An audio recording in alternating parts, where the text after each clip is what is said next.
It's a zombie company. It loses money.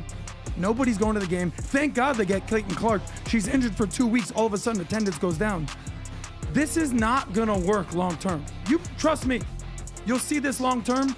Ain't nobody going to WNBA again. Caitlin Clark sits out, and suddenly, ticket prices fall off a cliff. One day it's $76, the next just $3. That's cheaper than a bag of chips from a vending machine. Coincidence? Not even close. That's what impact looks like. She's not just another rookie, she's the centerpiece. Entire broadcasts, marketing campaigns, and packed arenas are built around her. And now that she's sidelined with a quad injury, the league is feeling it hard.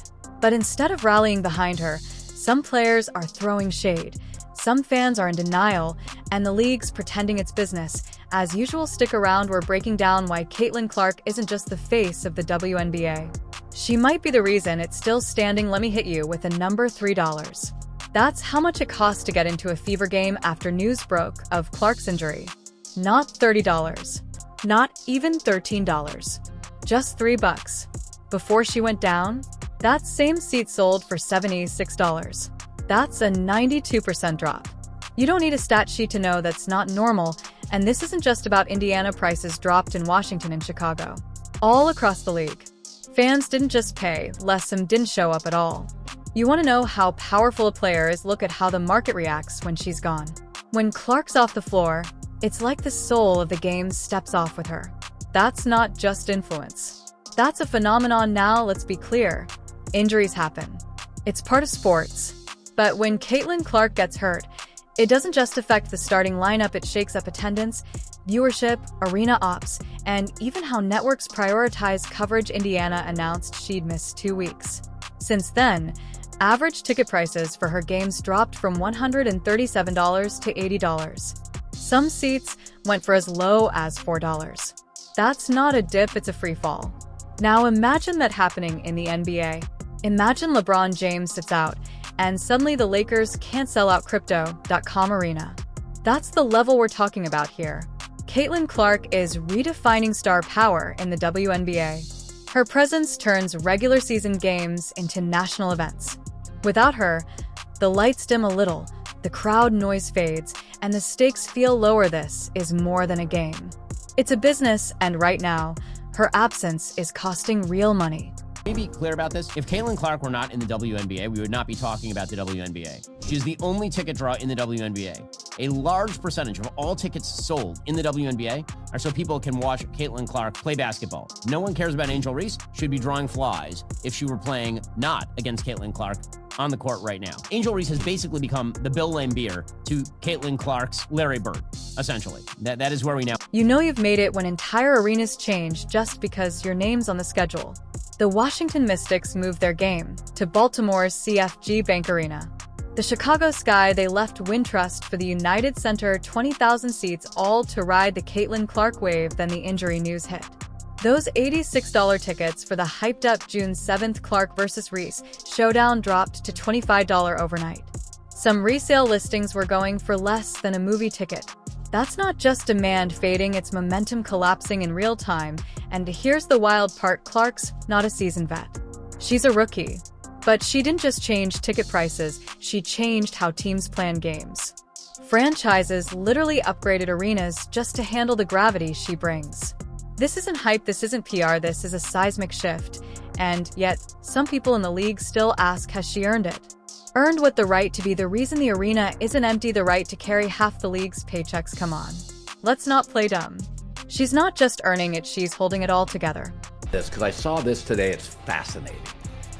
So, a university professor in finance looked up the value of Caitlin Clark for the WNBA. Let's not sugarcoat it, Caitlin Clark isn't just a key player for the Indiana Fever.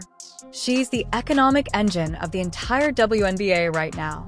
She moves the needle, shifts ticket strategies, drives ad campaigns, and when she's not on the court, the system starts to crack. She's not just a scorer, she's a draw. Not just a shooter, a full-blown sensation. When was the last time a rookie had this kind of impact? Zion Williamson had his moment in the NBA, but even then, the league didn't hang on his every move the way the WNBA does with Caitlin. Her presence or absence changes everything. Some players help teams. Some help cities. Caitlin Clark is helping an entire league stay alive, stay relevant, and stay profitable. On May 30th, the Fever played the Connecticut Sun. Caitlin didn't even step on the court, and still, over 16,000 fans showed up. That's not just a good turnout, that's playoff-level energy. And for what a chance she might wave. A glimpse of her on the bench. That's superstar influence. That's Taylor Swift at an NFL game-level impact. It's rare and in women's sports, almost unheard of, and yet, the league is treating it like business as usual. No marketing push. No real protection from officials. No public statement acknowledging the obvious. Caitlin Clark is why people are watching. You don't treat a Ferrari like a golf cart. You don't treat a generational star like just another name on the roster. The WNBA got struck by lightning, and instead of celebrating, it's hiding from the rain. For the first time ever, now that Caitlin Clark is hurt for 2 weeks, did you see ticket prices? Insane. Let me read you this ticket prices. Let's address the elephant in the locker room. Some players clearly aren't happy with all the attention Caitlin Clark is getting, and they're not exactly subtle about it. From passive-aggressive Instagram posts to cryptic press conference comments, and even physical play that goes beyond the line, the resentment is showing. When it comes to Caitlin Clark, now I've taken hits because I was calling it from day one. You got people that are resentful towards her. But it's really not about her, guys. It's about what she represents.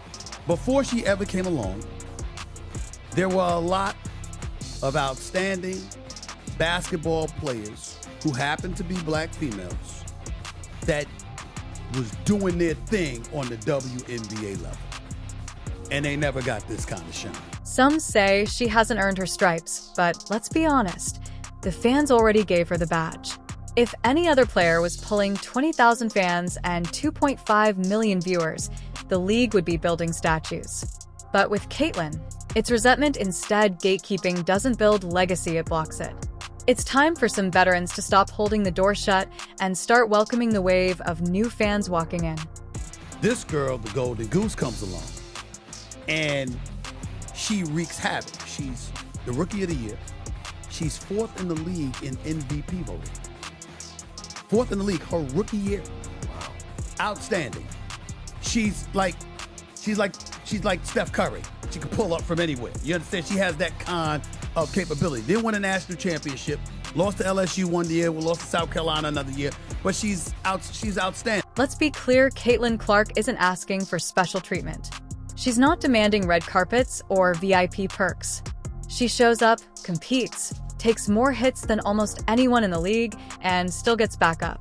She's doing everything you'd want from a pro, putting in the hours, staying humble, keeping her head down, and sharpening her game. And somehow, for some folks, that still isn't enough. They say she hasn't paid her dues. Newsflash, this isn't a sorority. It's a business. A business built on revenue, ratings, and relevance. And Clark is delivering all three. This isn't high school. You don't get to haze the freshmen just because they're more talented than you were. You embrace it. Because when Caitlin eats, the whole league eats. Every sports network is talking about her. ESPN, Fox Sports, CNN, even late-night hosts are name-dropping her. That's rare air. And it's not just her highlights going viral, it's everything. She walks into an arena, cameras flash. She warms up with headphones on. TikTok goes wild. She takes a hit in a game, and Twitter becomes a war zone. The media gets it. The league, not so much. Caitlin Clark isn't just a basketball player, she's a moment, a storyline, a cultural wave in motion. If she scores 30, it's a headline. If she scores 9, it's a debate. That's star power. And no one else in the league is getting that kind of attention, so while the media is losing its mind over Clark, what's the WNBA commissioner doing? Writing a long-winded article about her three-pillar strategy being the reason for the league's rise. Let's be real, Kathy Engelbert didn't go viral. She didn't drop 40 in the Final Four. She didn't crash ticketing sites. Clark did all of that. Credit isn't a limited pie.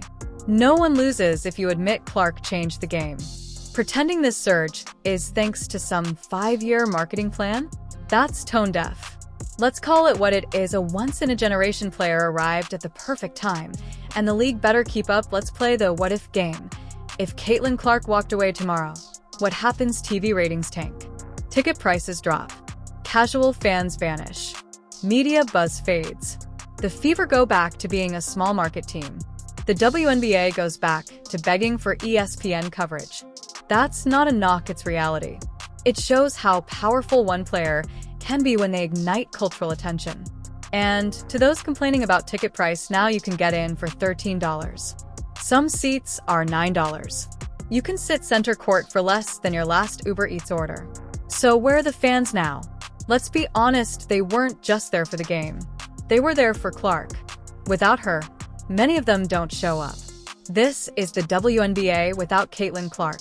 Are you still watching? Another major issue: officiating. Clark is getting hit harder than anyone. Hip checks, elbows, full-on body slams, and refs act like they don't see it. No whistles. No techs. Nothing. Meanwhile, veterans are getting superstar calls nightly. Why not Clark? She's drawing the most defenders, selling the most tickets, generating the most buzz. Isn't that the definition of a star? Refs need to wake up and treat her like what she is: a superstar. And to players feeling overlooked, this isn't personal, it's business. Clark's spotlight helps everyone. More fans, more money, more national TV games. That's a win. Jealousy won't grow, the league strategy will. Use her momentum. Don't dim her light. Reflected, this could be the WNBA's golden era, but only if the league acts like a team. Let's be real, the WNBA lives and dies with Caitlin Clark. She's the reason your cousin suddenly knows the Fever schedule. She's why your mom is texting you about Angel Reese. She's why WNBA highlights flood YouTube. That's power. That's presence. That's Caitlin Clark. So protect her, support her, promote her, because the league needs her more than it realizes. And if she ever decides to walk away, the silence will be deafening. Now we want to hear from you. Should Caitlin Clark be getting superstar calls? Are the veterans being too salty? Or do they have a point?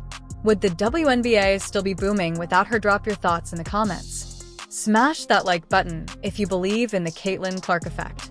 Hit subscribe for more deep dives like this. And don't forget to share with a fellow basketball fan, because this story, it's far from over.